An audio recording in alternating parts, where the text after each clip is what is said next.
अर्ध धनुरासन के ऊपर एक वीडियो पहले बनाई गई है जो परसों इसी चैनल पर प्रकाशित की गई थी। आज इस वीडियो में हम अर्ध धनुरासन की दूसरी विधि का अभ्यास करेंगे। अर्ध का अर्थ होता है आधा और धनुर का अर्थ होता है धनुष। इसके अभ्यास से हमारी शरीर की आकृति आधे धनुष की भांति बन जाती है या फिर हमारा शरीर पूर्ण धनुरासन करने के लिए योग्य और तैयार बनता है। इसके अभ्यास के लिए अपने स्थान पर घुटनों के बल खड़े हो जाएंगे। अब अपने दाएं घुटने को पूरा मोड़ेंगे, दाईं एड़ी को नितंब के नज़दीक लेकर आएंगे, बाएं हाथ को ज़मीन से ऊपर उठाएंगे, दाएं हाथ के ऊपर संतुलन बनाएंगे, बाईं एड़ी को इस प्रकार से पकड़ेंगे और अब दाएं घुटने को भी ज़मीन से ऊपर उठा देंगे और पूरे शरीर का संतुलन दाएं हाथ और बाएं घुटने के ऊपर। और अब इस प्रकार से घुटने को थोड़ा सा सीधा करते हुए पूरी जंघा को खींचेंगे, हाथ से पूरे पाँव को ऊपर की तरफ खींचेंगे और गर्दन ऊपर पूरा खींचेंगे। घुटने को सीधा करने का प्रयास करेंगे, ऊपर की तरफ खींचेंगे जिससे पूरी जंघा, पेट, छाती, गले के ऊपर खिंचाव आए।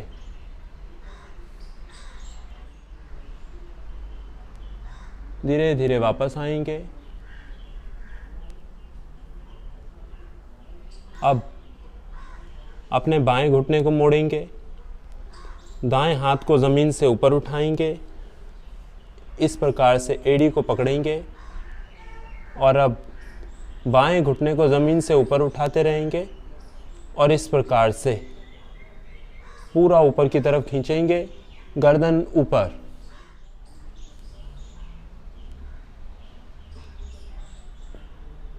शरीर को रोक के रखेंगे। जब शरीर को खींचना शुरू करेंगे तब सांस भरेंगे।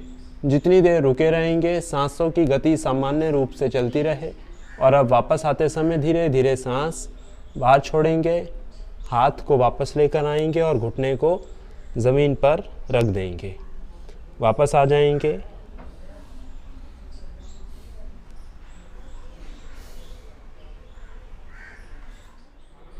इसके अभ्यास से शरीर धनुर आसन करने के योग्य बनता है। इसका अभ्यास 2 से लेकर 3 बार तक करेंगे और प्रत्येक बार में 15 सेकंड से लेकर 50 सेकंड तक सामान्य रूप से शरीर को रोक कर रखा जा सकता है। इसके अभ्यास के तुरंत बाद पवन मुक्त आसन या शशांक आसन का अभ्यास करें।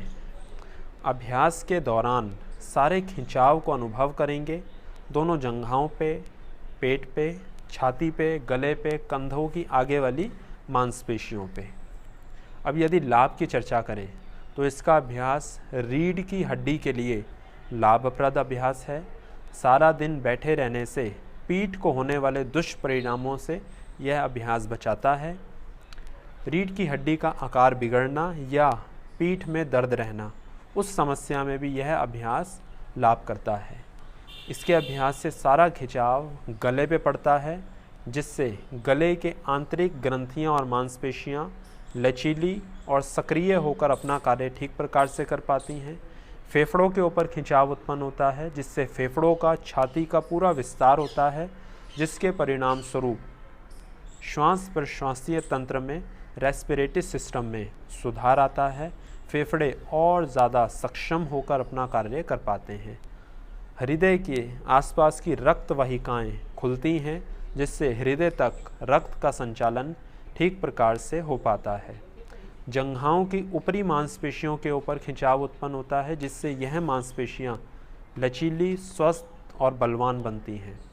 पेट के ऊपर दबाव पड़ने से, शरीर का भार पड़ने से और खिंचाव पड़ने से शरीर के पेट के आंतरिक अंग सक्रिय होकर अपना कार्य ठीक प्रकार से कर पाते हैं। बढ़े हुए पेट के लिए और पाचन तंत्र से संबंधित समस्याओं में भी इसका अभ्यास लाभ करता है। गर्दन दर्द और सर्वाइकल स्पॉन्डिलाइटिस की समस्या में भी इसका अभ्यास कर सकते हैं। सावधानियों के रूप में कुछ बातों का ध्यान रखें। पेट और पीठ से संबंधित कोई गंभीर रोग होने पर, हृदय से संबंधित कोई गंभीर रोग होने पर, अल्सर, हर्निया की समस्या में और घुटनों से संबंधित कोई गंभीर रोग होने पर, उच्च रक्तचाप की समस्या में इसका अभ्यास ना करें या फिर चिकित्सक या योग शिक्षक के सलाह लेने के बाद इसका अभ्यास करें। इसी प्रकार की और वीडियो नियमित रूप से देखने के लिए स्क्रीन पर दिख रहे लोगों पर दबाकर चैनल को सब्सक्राइब करें और हमें अपना स्नेह दें। धन्यवाद।